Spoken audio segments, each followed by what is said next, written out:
season, despite playing like a side managed by Neil Mcdwell in the first half. I'm John Aspinall. This is Seasiders Podcast, Match Reaction Show. Middlesbrough 1, Blackpool 2. Ready, change the world. A small town from the north of England with a great tradition.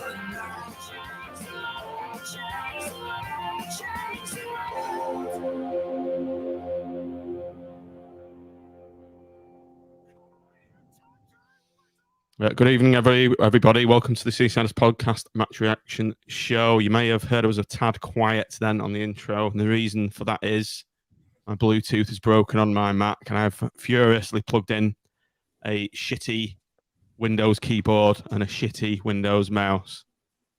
So you'll have to bear with. Welcome to everybody on the stream.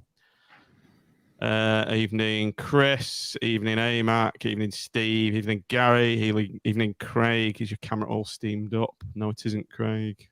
Shit mouse, though. Sean's just asked, do we have a Twitch account now? Yes, we do, Sean. Yes, we do, because I've upgraded our StreamYard account.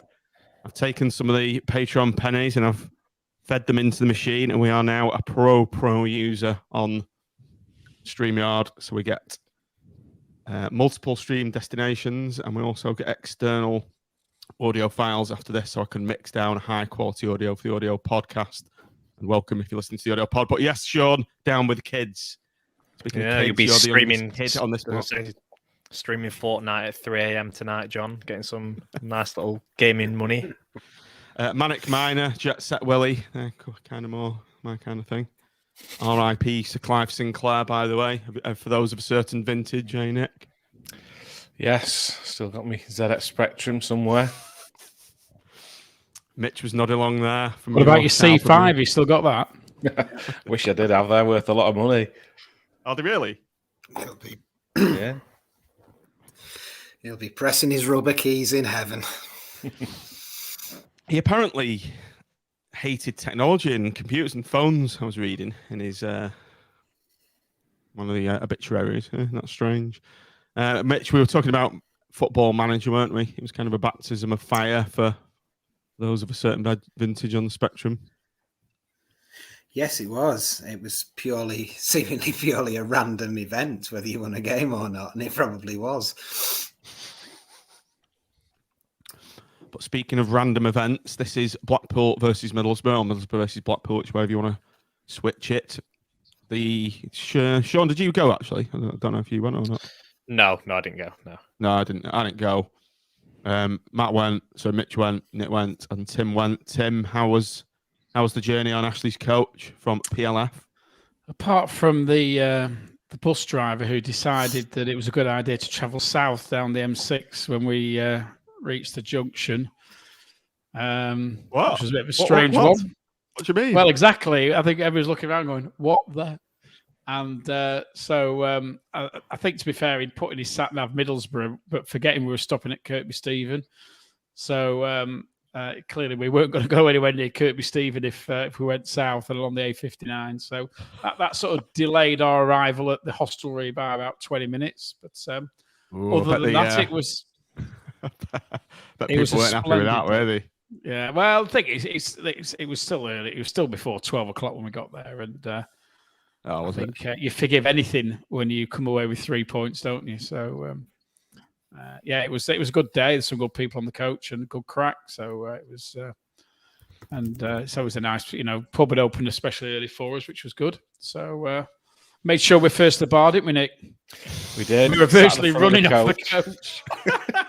Was it like one of those? Was it like a Beano to Margate on Liverpool's and Orsies? Not far off, because we didn't have a drink on the way. So we weren't allowed to. But so we made up for it as soon as we got to the pub. What do you mean you weren't allowed to? It was strict instructions from the driver. So, but the thing is, if you apply common sense, you sit at the front of the coach, so you're first off. And obviously, if you know in 40 or 50 you hit a pub, you can be waiting 20 minutes to... I think some people were waiting 20 minutes to get in the pub, weren't they? Queuing outside. Yeah, it was small. So, but we were sat smugly with our pint as they were coming through. So, did you strategically position yourselves then on the on Too the right, coach yeah. with this eventuality. Yeah, Yeah, professionals. I like it. Mitch, did you drive? I believe. Did you drive? Yeah, I did. In my unremarkable estate car, drove to Middlesbrough, and it was a very nice drive, actually. To be fair, but I don't really have any exciting tales of daring do, apart from the fact that when we got there, I accidentally paid for parking, and it was you only paid in the week. So I felt, as I put on Twitter, I felt that I was very much owed that victory, having paid £3.40 unnecessarily to Middlesbrough Council. So in a sense, I feel like I bought that win.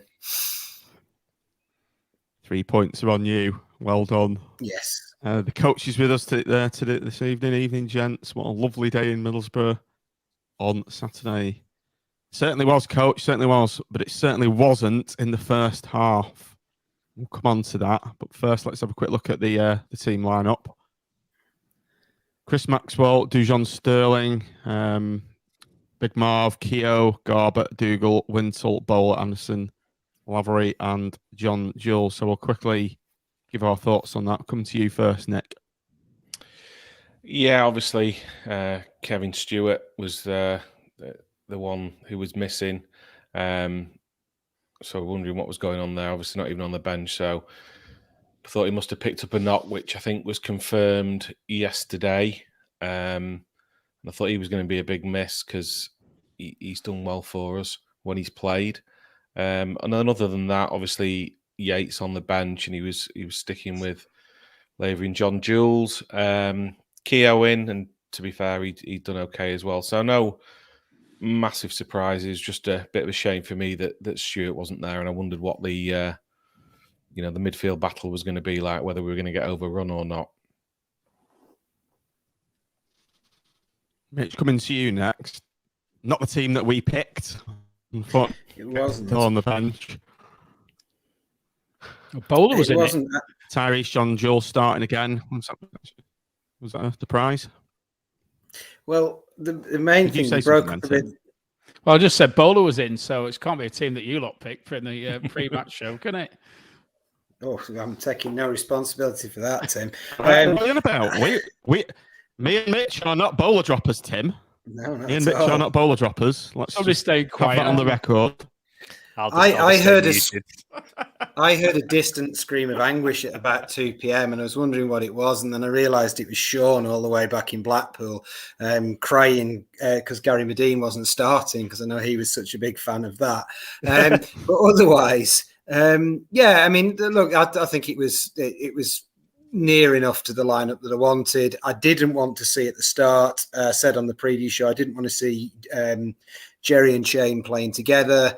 I mean, we'd dropped Keogh and brought in the Viking, but whether he's fit or not, I don't know. And as it turns out, Critch knew more than us anyway, because Keogh was brilliant. But otherwise, I was happy enough. To be honest, I didn't hear the question, John, because you broke up a bit on my feed. But I presume you asked me what did I think of the team. No, I actually asked you what you had for your tea. Spag bowl. The reason it might be breaking up is because of shitty PlusNet. I'm still waiting for my broadband transfer, so do bear with gents, and do bear with listeners if it goes off. Sean, over to you then. What did you think, A, of this lineup, and B, the formation that we lined up for in this game? Well, obviously we were kind of questioning the formation against Huddersfield, but I think Huddersfield obviously played a back three, and I think that this doesn't necessarily work against a back three because you've always got an extra midfielder creating overloads for the opposition, whereas here, obviously, Borough went with a back four. Gabriel, 3 games in a week it would have been if he'd have played, so it's fair enough he's dropped, and I think that Sterling showed quite a bit in the sort of latter stages of the Huddersfield game. So it was obviously ideal that you're able to bring in a player of that quality in any way when you're able to rotate.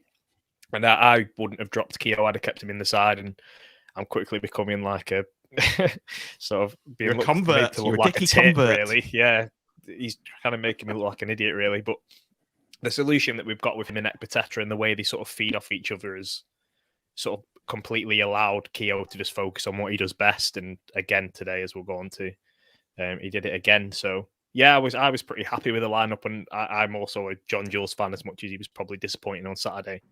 I think there's still something there that we can work on. So yeah, I was pretty pleased with the lineup, to be honest. Tim, just before we go on to the game, then have you got anything to add? Yeah, I think the main thing I was just happy to see Keshi back in. I think when he hasn't started, I think we've missed him.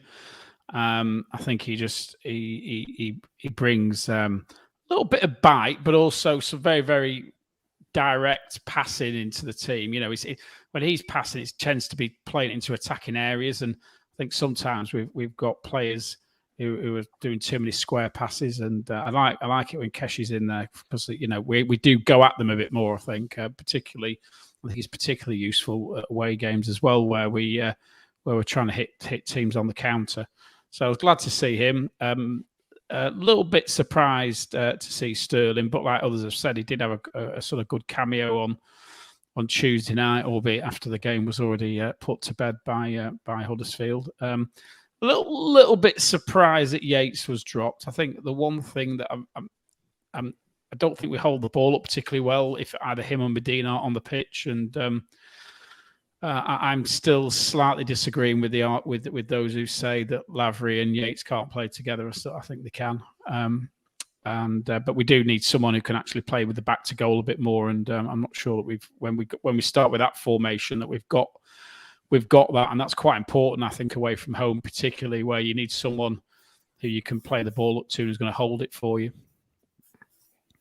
That's I've said those. It's interesting you say. Yeah.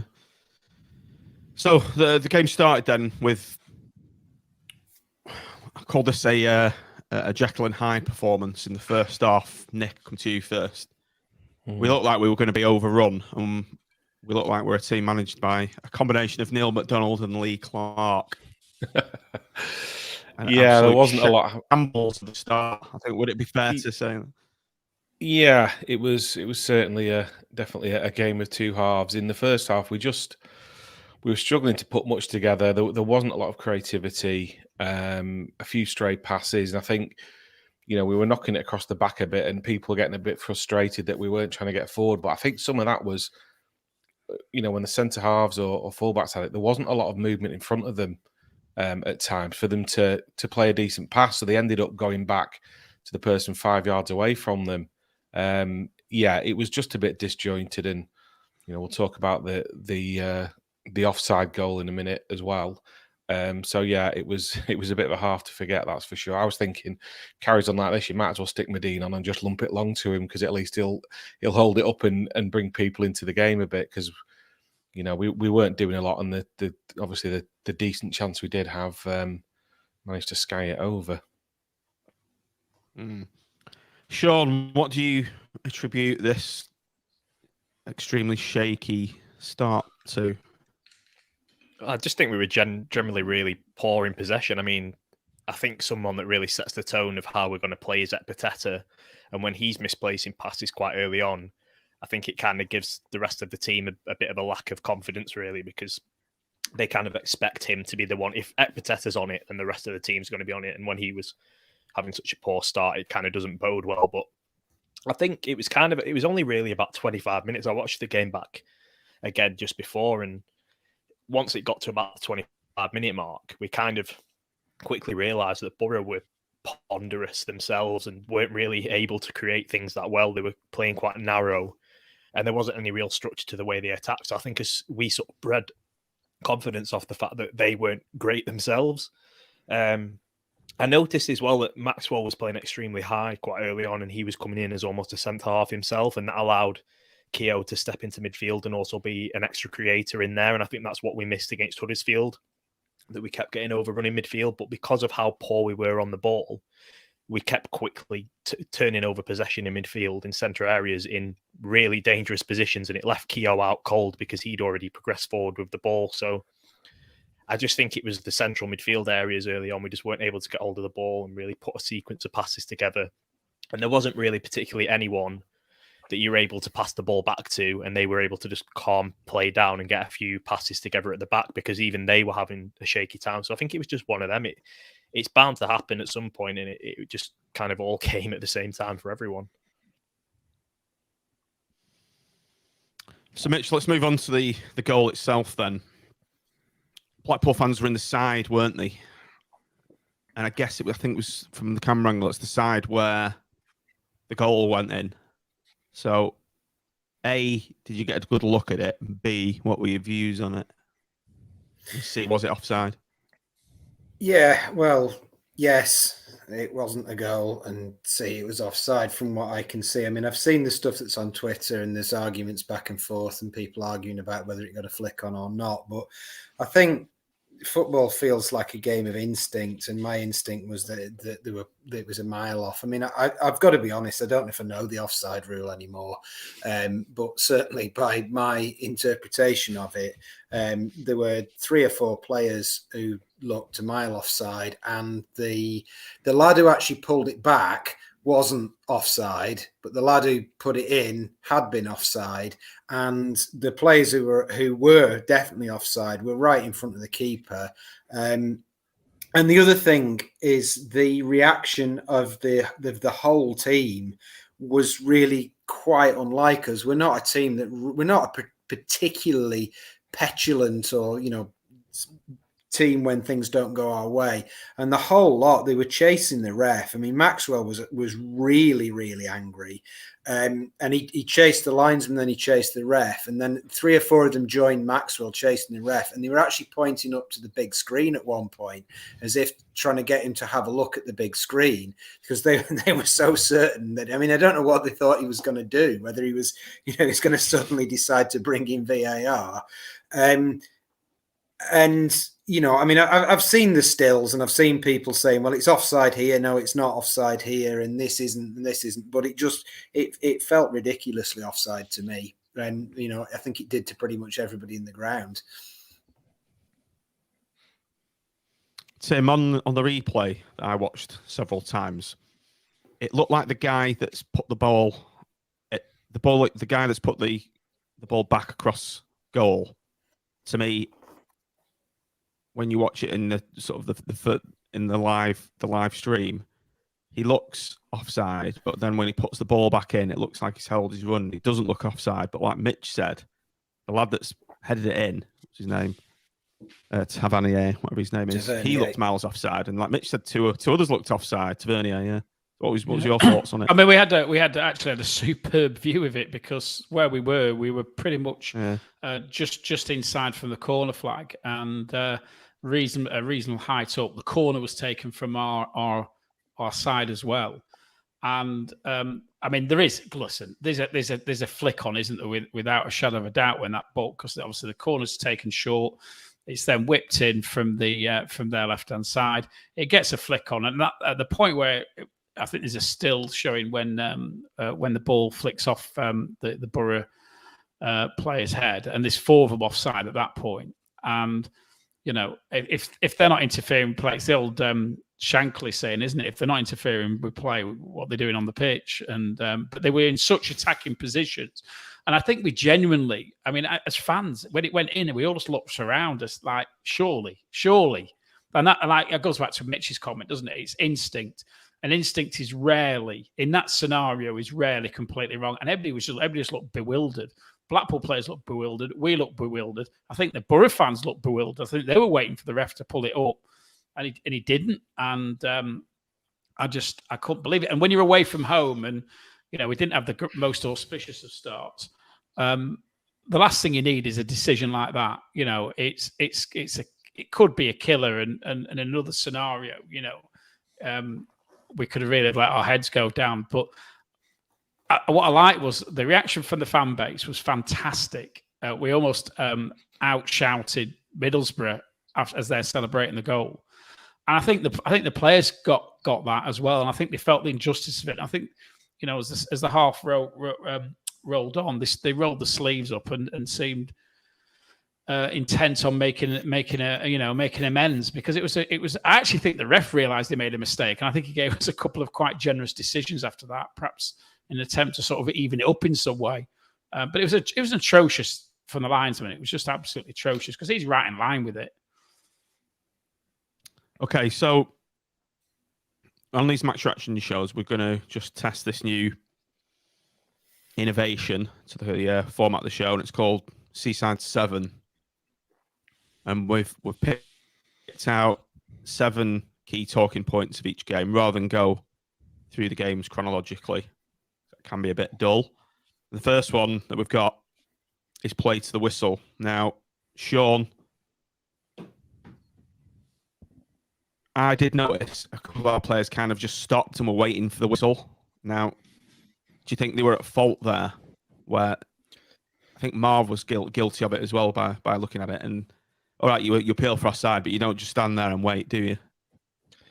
I think it was the initial, even before the fact that they were claiming for offside. I mean, the initial free kick itself, everyone was marginally offside anyway, even before the header from the replay I've seen. But it was really disjointed the way that we played the offside trap in the first place.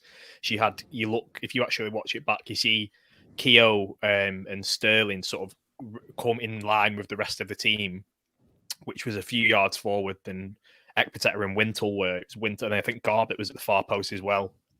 And I think that kind of spoke to the start that we'd had that was disjointed on the ball and we were disjointed off the ball as well. And Wintle kind of gets in this middle ground of, well, it's too late now for me to go out and play the offside trap. So I'm going to have to now kind of like just go back in and hope to defend it. And we just looked a bit lost after that first phase of play. So even obviously, it's offside, obviously.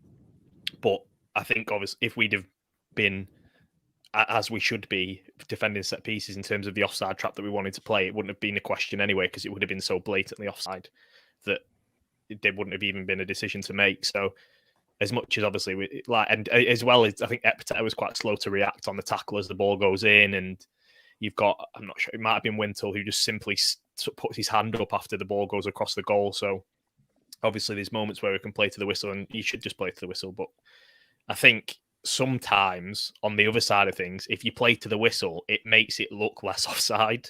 If you all stop there and you know that they're offside and you've played your offside trap, you're relying on the officials to do their job. So if they're not doing their job, then you've not really got much to go off. And I think that as much as obviously we could play to the whistle, I don't think it would have looked as offside as it did if we'd have all played to the whistle. So it's for par for the course, really. Obviously, there's no VAR, so you kind of have to make it obvious to the officials that you've played them offside.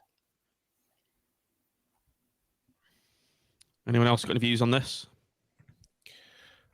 Sorry, I dropped off then for a minute, so I've missed a bit. But I think, where me and Tim were sat, and I think the reason, like Sean was just talking about there, not playing to the whistle, I think we just thought they were that far offside that he's just going to put his flag up. And I was looking at Tim, and thinking he's going to put his flag up. He's going to put his flag up. Oh, he must be doing it late, and didn't. And it's one of those where you just kind of stood there open mouth, thinking, "Have I missed something here?" And then you check later on, and it was absolutely blatant. It was bizarre. I don't know how they've missed that between them. I think it felt to me a bit. It felt to me a bit like we'd just picked up from where we left off against Huddersfield, because the goal was a bit. The goal was bad luck, but also compounded by some not very alert play. And I mean that summed up that pretty horrible game on Tuesday, and it just felt like we'd picked up from where we left off in that game. So yeah, and I think Sean nailed it. You can't be too critical of them, because I think, maybe not even 9 times out of 10, 19 times out of 20, 39 times out of 40, they'll come out with their arms in the air and the flag will go up for that. And we'll all say, what a well-marshalled defence and well played. So I think, they should play to the whistle, but it was bad luck as well. Which feeds onto our second key Seaside 7 key points. First half lethargy. Tim, as Mitch just said, that it was almost a continuation of some of those soft goals given away against Huddersfield at home, wasn't it? Yeah, and there's to be honest, just after that, I think they struck the upright or the crossbar, one of the two, and I think if that had gone in, I think that'd have been good night, Vienna. I thought Sterling started he looked like a rabbit in the headlights. I think Sean's already alluded to the fact that Epiteta was a bit wasteful in possession on at least 2 or 3 occasions that I can recall in the first half, where he literally almost like plastered the opposition or played it. I think he played one of them complete stout for a throw in or something. And it's sort of like it spread through the team. We weren't holding the ball up front. Bowler's magic wasn't coming off. Where we spoke about the glue, the Velcro and the glue to that ball to his feet, and that wasn't happening for him.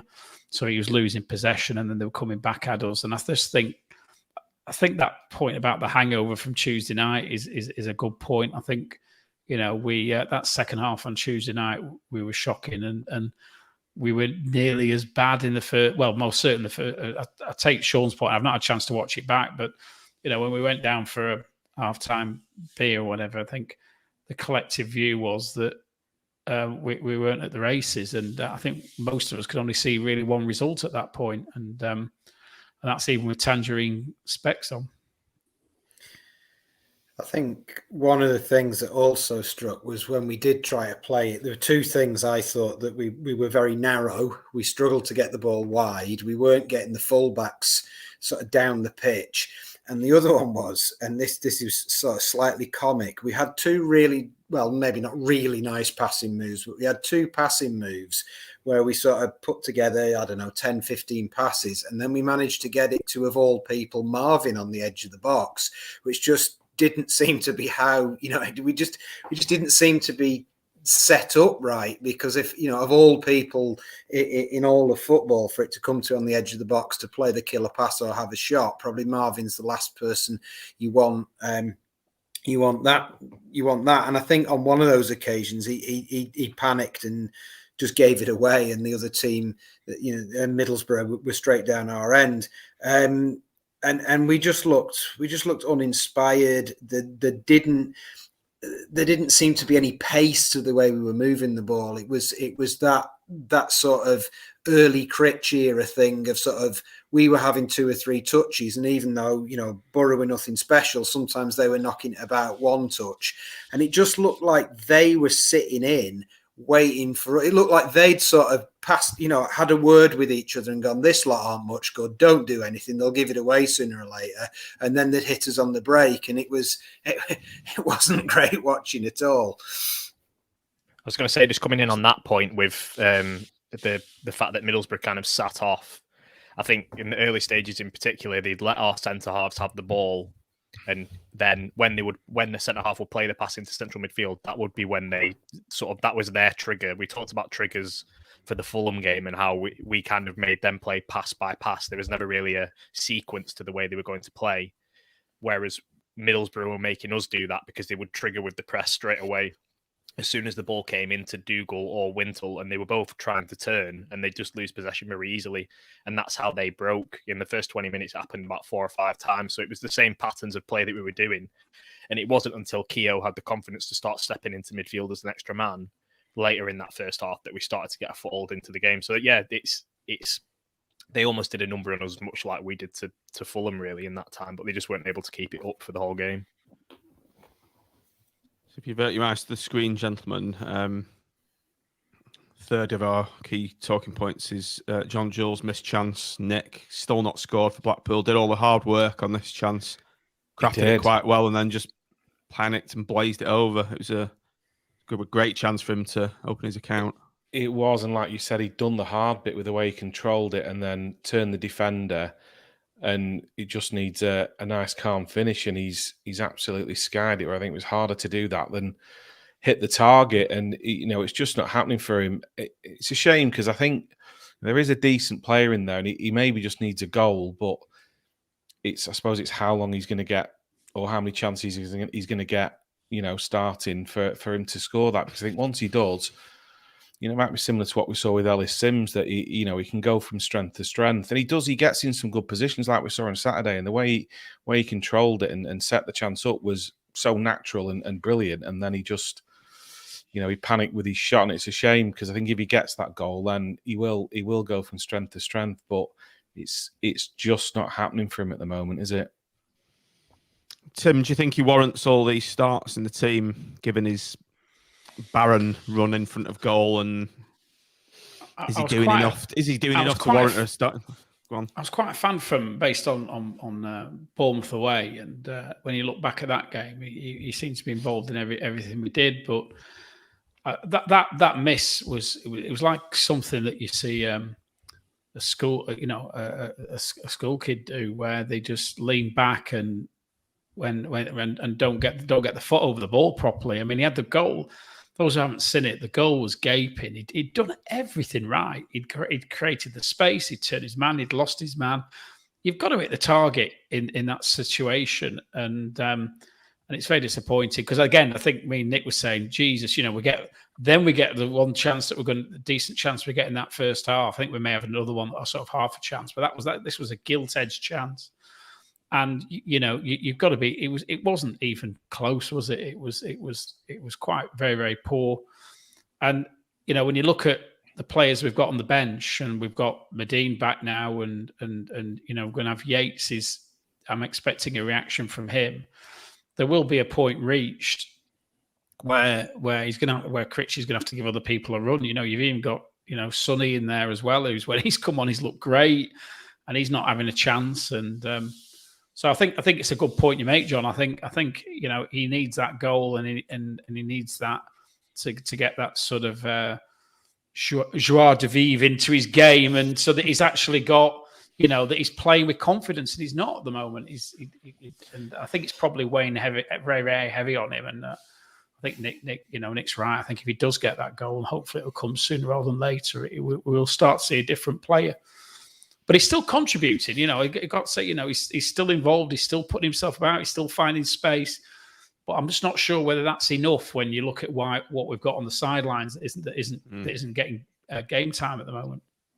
I was going to say with the confidence thing, I'm not entirely sure if it's confidence, because it's like he in the build-up play, he can do some really good stuff that is quite audacious, really, with flicks behind his marker, and off the ball he's always been a really good player against Fulham, and obviously the Bournemouth game that you mentioned, he was really good off the ball. And I think he just overthinks when he gets into the box, because if you look at that effort, like if you're looking at the position he was in, he should have probably took it to his right and just fired it across the goalkeeper into the opposite post, but he's cut inside again, and then he's tried to almost, because the guy's sliding in, he's tried to loft it so it's got the height to go over the guy that slid in. It's just gone over the bar. I think he just overthinks when he gets into the box. He takes a touch too many, which, I mean, I've seen plenty of technical players do that, where they're just trying to do some audacious thing when realistically you just need to do a simple finish, really. But we have a few players really that need a fair few chances to score a goal, and I mean, even Lavery needs quite a few chances to score goals. He gets in the right position to create, but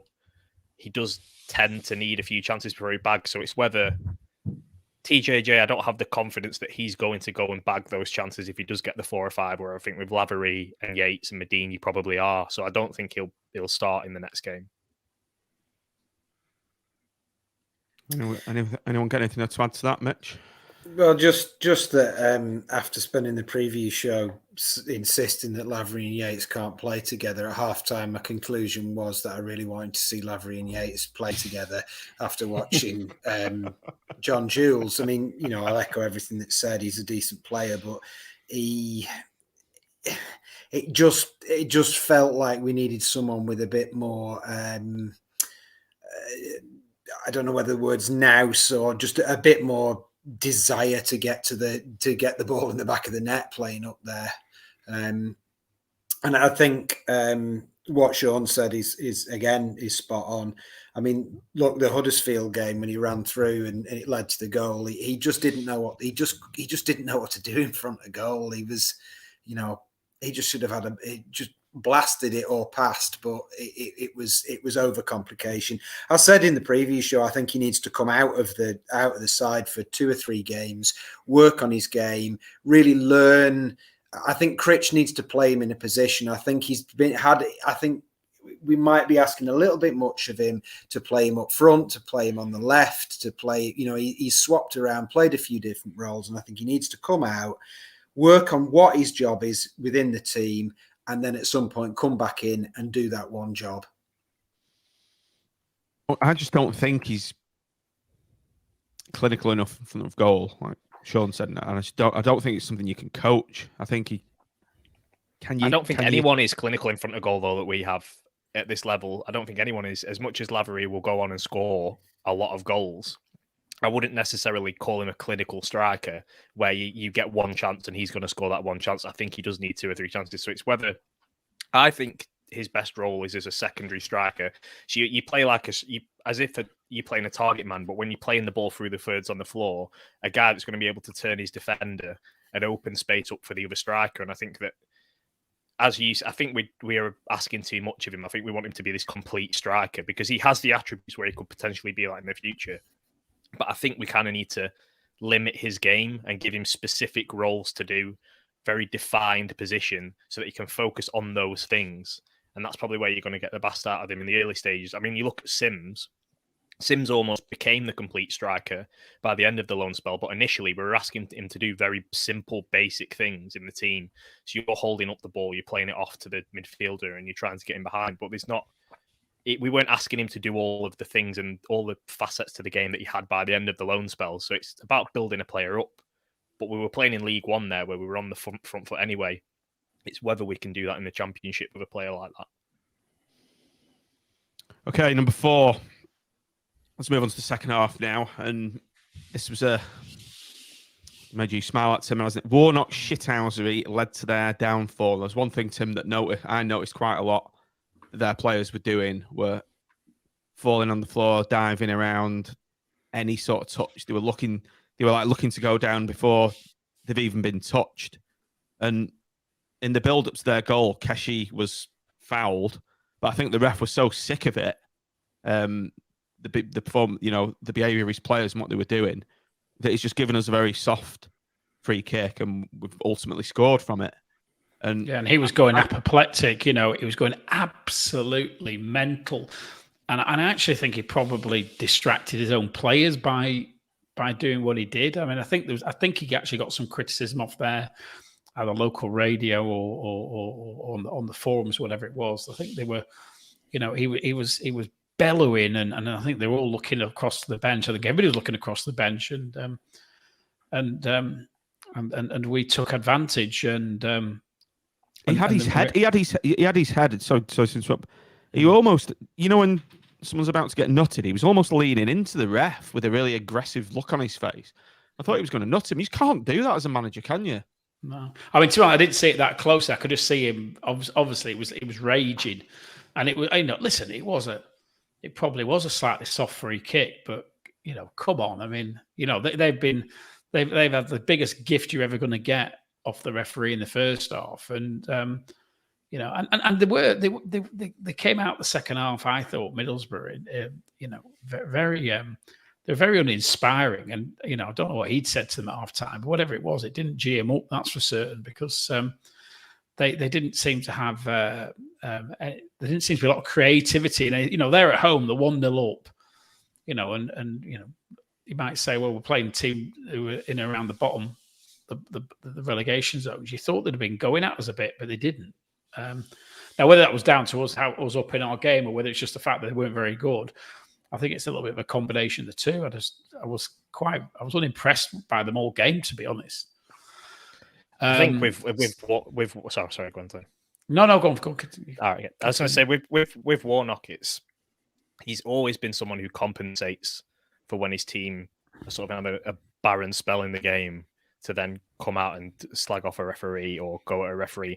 It's almost like he tries to use it as like an aggressive, like G up to his team, a bit of fight and all that sort of stuff, and all the intangibles that old school managers seem to want. And you look at the organisation, they did not react at all to Keogh's ball into the box. When Garbett played it short, Garbett kind of looked up and went, well, these Middlesbrough players aren't even set in position here. He quickly plays it to Keogh. Keogh gets about 20 yards of space to walk into before he's even having to. But he literally was able to switch onto his right foot from being on his left foot because of the time that they had on the ball. So the reason that they pretty much conceded that goal, really, realistically, obviously it's a moment of quality as well. But to get the ball into the box where it was because they weren't switched on because of what happened. So I think that's where I think you have your good managers and you have your very good managers. And I think that even if we go and score a 95th minute winner, Critch is there still giving out instructions on the touchline. He's very focused in the game in the next moment all the time.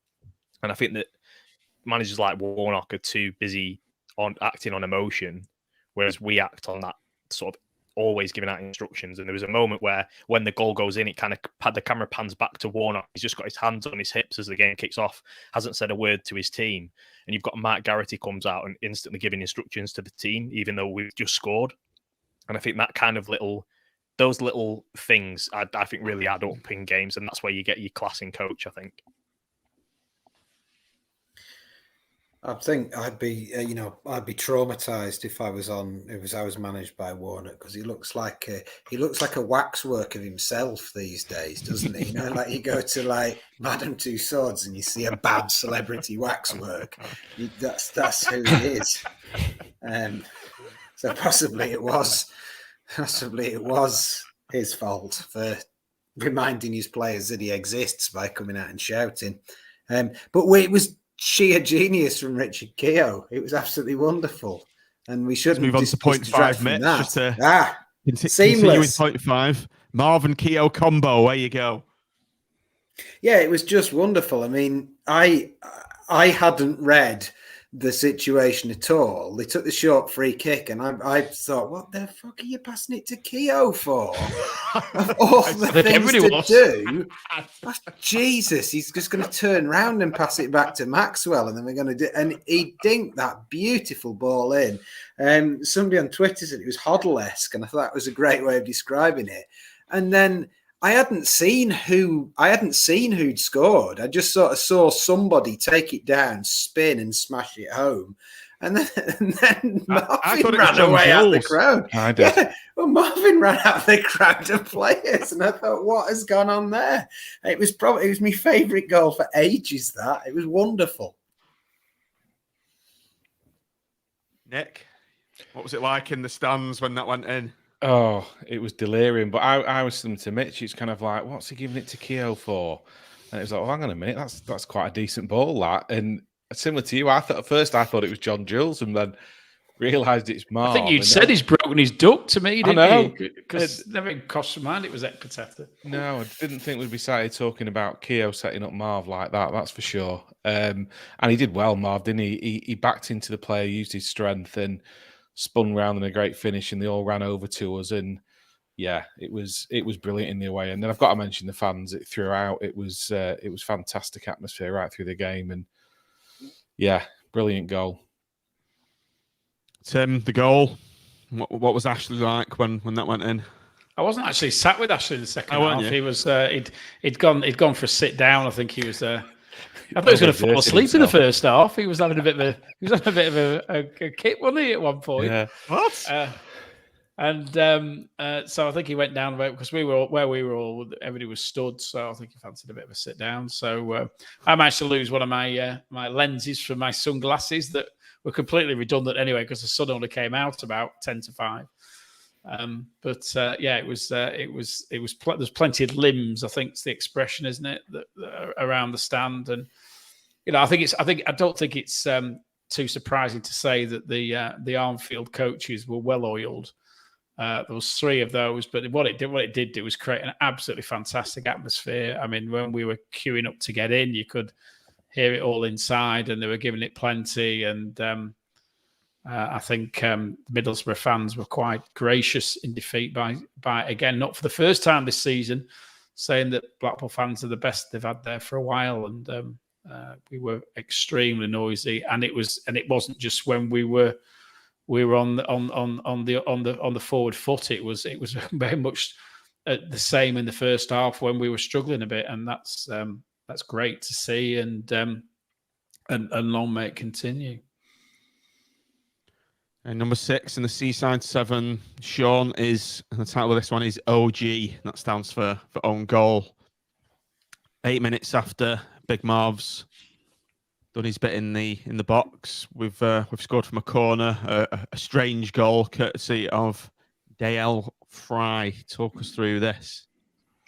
Yeah, because it came off. There was, I think, 2 or 3 corners in a row, and it was interesting that Wintle takes the corners from the left now, and Garbutt takes them from the right, so they're both in swinging every time. So we were always landing those corners in and around the 6-yard box, right on the head of the keeper. And I think that's why the own goal came, because you always had Keogh and Marvel loitering around the area where the ball's gone both times. So the centre halves are already off balance. And I think he kind of just panics a bit, really, and just expects that someone's going to come racing in behind him. He puts the ball in the back of the net. And that was just the pressure at that point. It was, I think, even if the own goal hadn't gone in, we'd have probably ended up getting another goal from a set piece, because they look quite shaky from set pieces and we look really good from set pieces, which in the second half especially, which is not something that we've said this season at all, really. That's been one of our weaknesses, really, if you think of it. And to do that, and obviously once that goal's gone in, I think it was game over, because Middlesbrough had run out of ideas when they were 1-0 up, so they were never going to bring the game back after that. Mitch, finally, Seaside 7. Number 7 is the title of this one is Turnaround. And as Sean mentioned there, Blackpool looked the stronger side. We were far the better side in the second half. It was your archetypal game of two halves. I mean, what can we attribute to the complete turnover of performance in the second half? Obviously, Big Gaz coming on with 20 minutes to go is a major factor in that. Absolutely, and that's down to us, John, of course. But although, I mean, I don't know, I didn't. Sean will probably correct me by saying that somebody moved 10 yards and then that opened up the lines and allowed us to play through the thirds or something. But I just put it down to the fact whether Critch had given him a bit of a rocket or what, we were just so much more energetic. We were snapping into tackles. We were, Keogh is a good example where in the first half he actually got, I think it was the first half, he actually got, the one bit of negative crowd reaction for passing sideways, and he actually did something which I wasn't sure that he was capable of. He started moving the ball forward really quite quickly. He started coming out and playing attacking passes, and yes, that's down to him having options, which is down to the being movement and people showing for him, but it was also seemed to be something he deliberately decided to do, of try and step the pace up and sort of catch Middlesbrough off guard. First half, we just seemed to amble around aimlessly and wait for them to get into almost invite them to press us. And second half, they were chasing us, and my naive eyes thought we just upped the pace and that there was movement. First half, I noticed Critch going absolutely berserk at one point, which is unlike Critch. He was pointing all over the place. He was practically hopping up and down as if he was, demanding a bit of something, a bit of pep from the team. And second half, we certainly got that. I think probably from about 35, 40 minutes, I remember the end of the first half actually being quite good. And that's what I would put it down to, rather than anything particularly tactical, because I wouldn't have noticed that anyway. Let's bring you in, Sean, on this then. Circles, arrows, high press, thirds, gravity players. What was it down to? I think, obviously, as we were saying in the first half, Middlesbrough kind of invited our centre-halves to play the passes through, but we weren't exactly progressing the ball forward ourselves. We were just playing it from the areas where they were, whereas I don't think they accounted for the fact that Keogh basically driving into midfield as if he's a central midfielder himself. They looked disorganised as soon as Keogh started to do that, because they would be forced into pressing earlier than they initially were planning on doing, to press out and mark Keogh, and then that would open up space for Doogle or Wintle to get on the ball.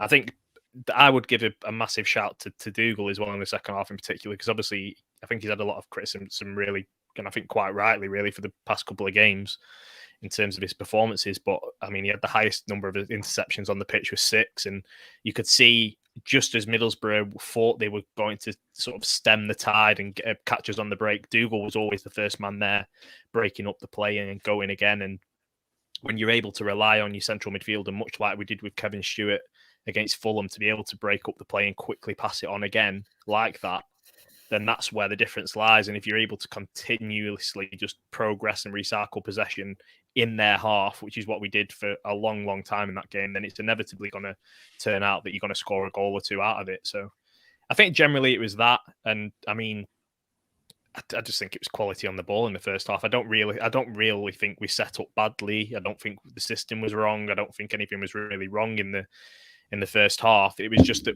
we weren't playing the passes and we didn't have the quality on the ball in terms of we were quite sloppy in possession. So I don't really see how you can coach a team that generally is good on the ball and then suddenly they're not good on the ball. You can't really tweak things to change that. It just has to change with the players. And I think it was the fact that Middlesbrough struggled to create when they got the ball back on turnovers a lot of the time. Because, I mean, we turned the ball over 5 or 6 times in that first half and they did little with it, really, apart from their goal. So I think that's where the confidence came from. Tim, with your coaching eye, what was your thoughts on why we were so poor in the first half and so much more improved in the second half? Was it perhaps they were just nervous? Because just nervous coming out of the blocks? I think I think there was I think Sterling looked nervous. I think I said that before. I thought he looked like he wasn't quite sure what he should be doing. Sometimes should he be pushing forward into the opposition half or should he be sitting? And I think that indecision came through. And I said, and we also had Marv with a lot of indecision. I thought when in possession. But the one thing I've noticed actually is it me or is Critchley getting far more animated than he used to be? He seems particularly this season, whether it's because he's growing into the job, and I think when you're an under-23 manager, you probably do just sit back and watch with your clipboard and save it all for half time, don't you? But I think he's probably realizing that he has a role to play during the game and an important role to play, and it can be a positive influence on what's going on. And again, we're on the opposite side to where the dugouts were, so we didn't probably see it as closely as that people who watched it back on TV. But there does seem to be a lot of positive direction coming along, and he also seems to be taking a leaf out of King Billy's book. At the end of games, he's getting very animated with the fans, with his pumping his the badge and with his giving it all this, and it's great because it I think the fans, there's this real connection between the team and the fans at the moment. You see you see Gabriel all the time, coming across and trying to get the fans going.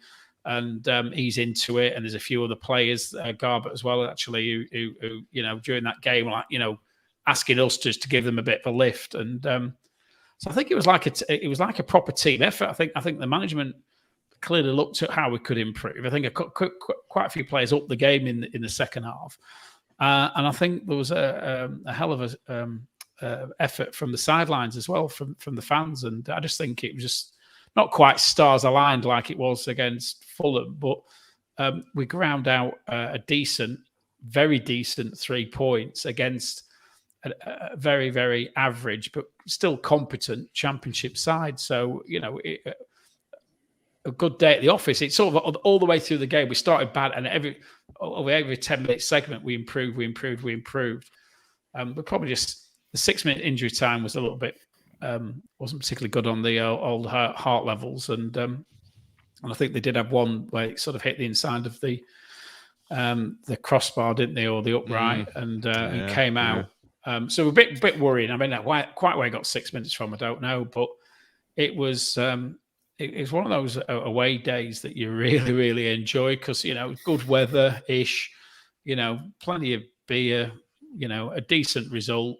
And an absolutely fantastic atmosphere in the stands as well. So you can't ask for much more, really, can you? It's almost like your dream away day. I think David Coleman's just taking this out of my head. I was just about to say there's 6 points from 9 available as well, and would have bitten the hands off. Sorry, who was speaking then? Sorry, I was just going to say with Critch, I think he knows what the levels that this side and these players have set now in the past. And obviously when he first came in, he was kind of clean slate, didn't really know what to expect. And now he's seen how good and that we can play when they're not doing it. It becomes a real frustration for him. You can see it. I think even when we're winning games at times, he does that. When we start to lower the intensity when we're on the up, I think he gets more frustrated at that than when we're losing games, to be honest. And I think as well, it's Middlesbrough don't look a great functional unit. But I mean, they've signed the lad who hit the crossbar, Martin Pereira. They've paid millions for him from Argentina. They signed him from Banfield in Argentina, and they've got Sporá, who used to play for Sporting Lisbon, that they've signed as well. They've signed a good quality of player that I think will inevitably turn good in the long run. But I mean, that just goes to show every time that we win these games, we kind of have to bring it back to the fact that as much as obviously Sadler spends money, we're signing players from Linfield and they're signing players from South America and Sporting Lisbon and Portugal. I mean, they won the Portuguese league last season. So, I mean, it's just levels above even these lower teams. Have they got Richard Keogh, though, Sean? No. They do not. And he is the real South American ball player. Absolutely. I think Kaiser, isn't it? You know, a little bit of Beckenbauer going on with the way it was played in that second half. I think their right back got injured and went off. I think that made a bit of a difference when he went off. They looked a bit more. They struggled a bit after that. I must admit, defensively, they don't look great. I mean, they have Lee Peltier. They think he was playing at left back, and he's like 34 now. They used to play for Leeds and stuff, and that's. I mean, he's not exactly a starting championship fullback that you'd want. And Grant Hall was always quite a slow. I think they're quite a slow and turgid centre halves, and never really bodes well when you've got slow and turgid centre halves, but then really like exciting, adventurous, attacking players. It just doesn't match. It never works. I think just to close this off, then now it does bode well these last 3 games. I think we have turned the corner.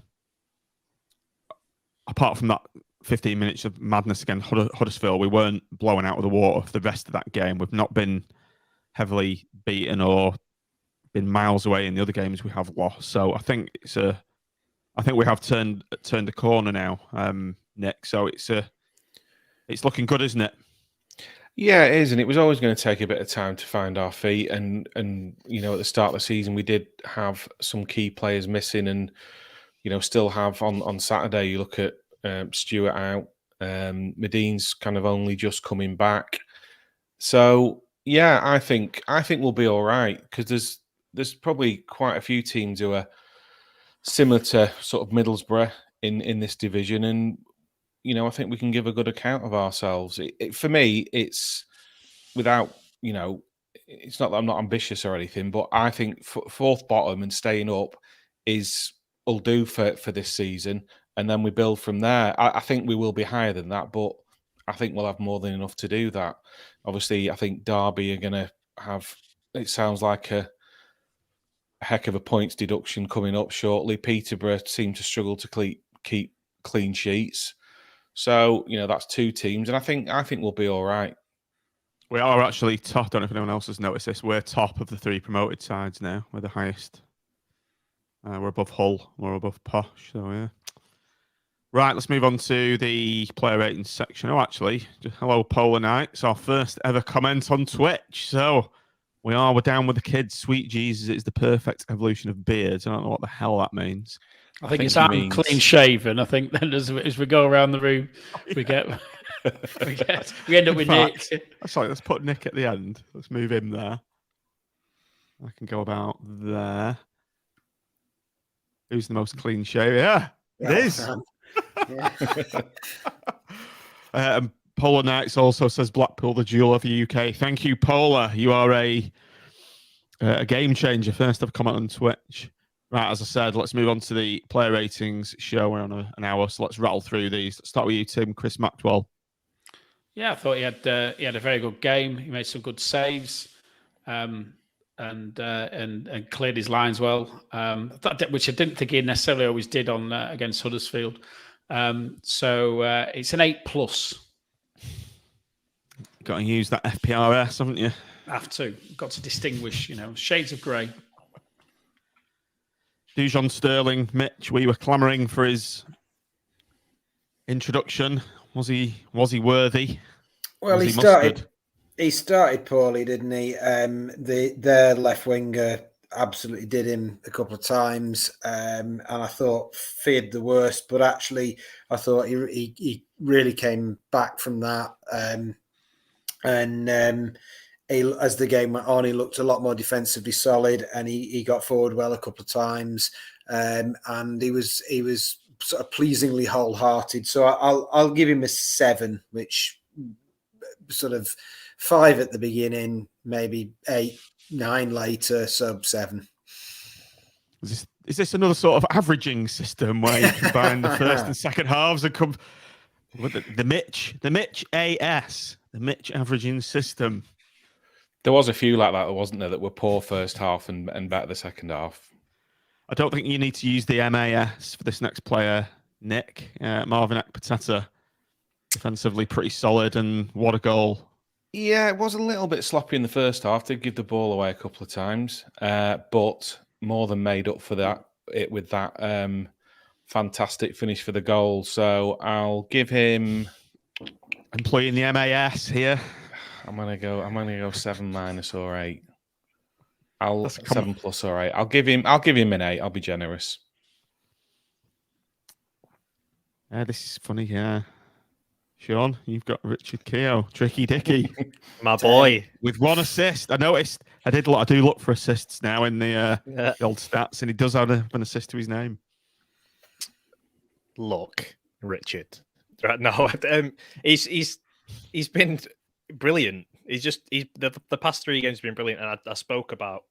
I put in my piece about sort of what we seem to have changed with Ekpiteta and Richard Keogh, and how Ekpiteta tends to naturally sit deeper and cover so that Keogh can focus on the strengths of his game, which is being aggressive and trying to force turnovers without having to then compromising because he's got no recovery pace whatsoever to come back, and you've got Ekpiteta sweeping up. So I do think, would I trust Keogh if Ekpiteta wasn't there? Potentially not, but he's playing to his perfect strengths. I think it's such a credit to Critchley that he's been able to find a solution in a back 4 to do that.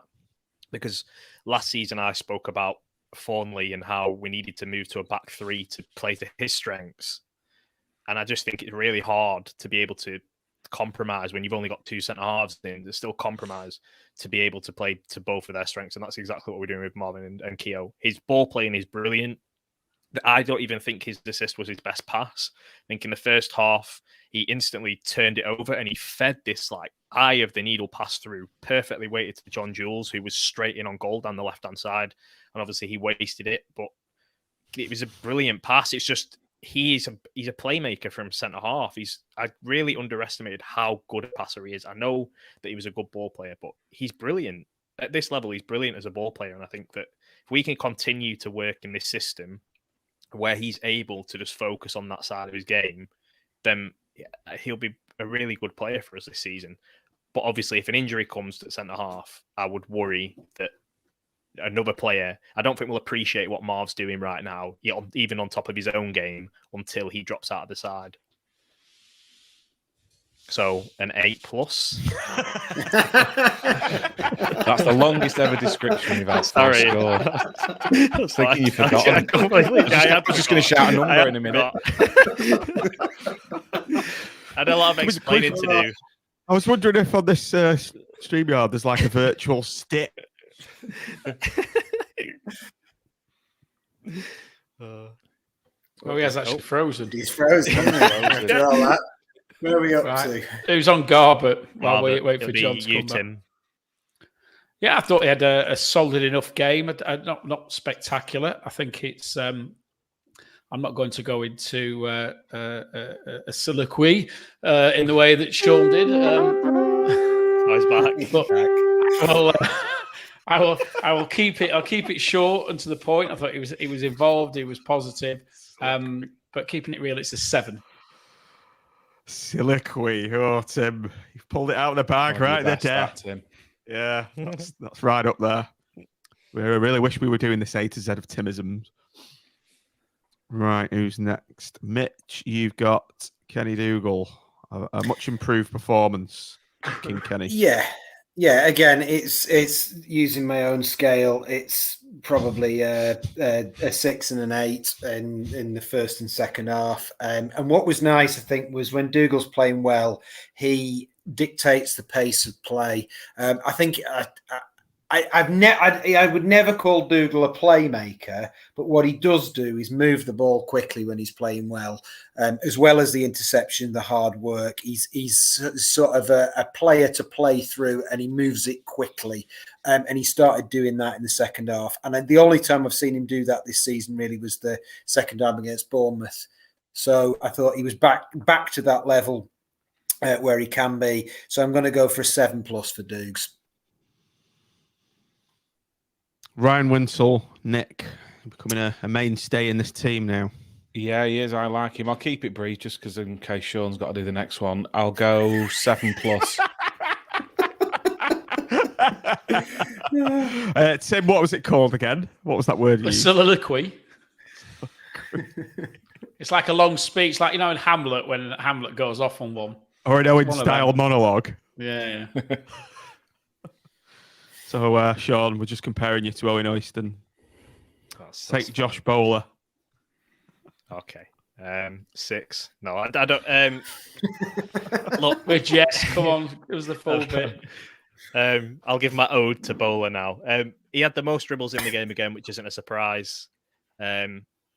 Interestingly as well, he carries the ball 11.5 meters, which is the most in the division. So each time that he gets the ball, he really drags you and drives you up the pitch more than any other player in the division, which is an important thing for a team like us when we're penned in at times.